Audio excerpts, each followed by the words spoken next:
Okay, everyone, we've all heard by now Luigi Mangione pled guilty to the federal charges, 2 counts of interstate stalking. Now, his victim was Brian Thompson, CEO of United Healthcare.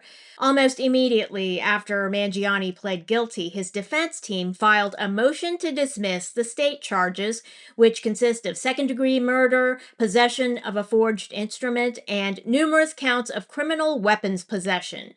The motion to dismiss is based on double jeopardy. Now, New York State has broader protections against successive prosecutions than under federal law. Now, regardless, I don't see it, the double jeopardy argument. I'll explain why in a bit. Now, the Fifth Amendment guarantees, and I quote, "No person shall be held to answer for a capital or otherwise infamous crime unless on a presentment or indictment of a grand jury, nor shall any person be subject for the same offense to be twice put in jeopardy of life or limb." So a defendant cannot be tried twice for the same offense.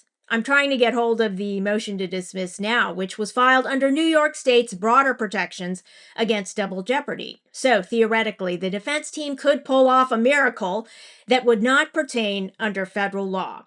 Now, win or lose, the defense is doing what it's expected to do. They have to go through the motions, quite literally, of filing a motion to dismiss the state charges under New York's double jeopardy statute.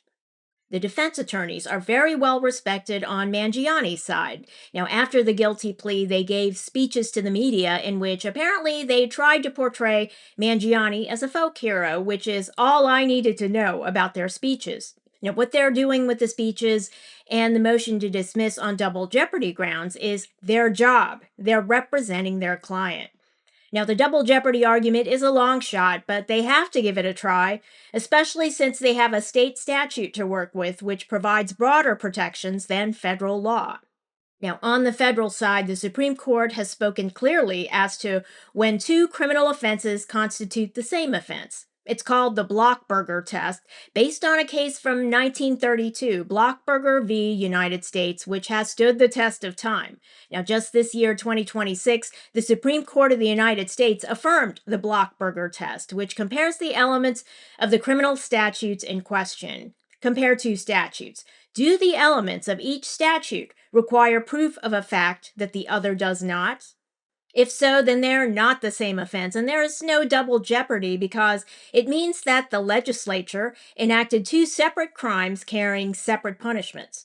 But if one offense requires proof of only a subset of another crime's elements, this indicates that Congress did not intend to permit convictions for both statutes.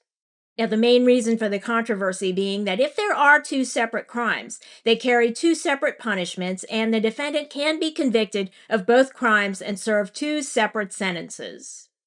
In New York State, however, the 2 offenses, as defined, must have substantially different elements. Further, each charge must address different types of harm.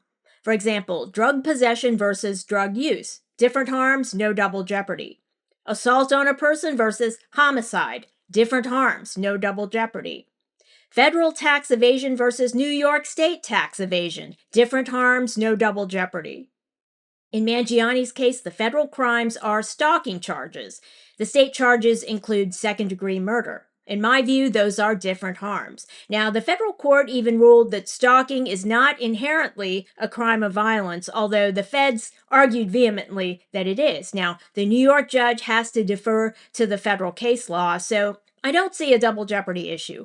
But, as I mentioned, Mangione's defense team just filed their motion to dismiss, and I'll follow up and report back here on their legal arguments as well as New York State's. Thanks for watching, and if you enjoyed this video, leave a like and don't forget to subscribe.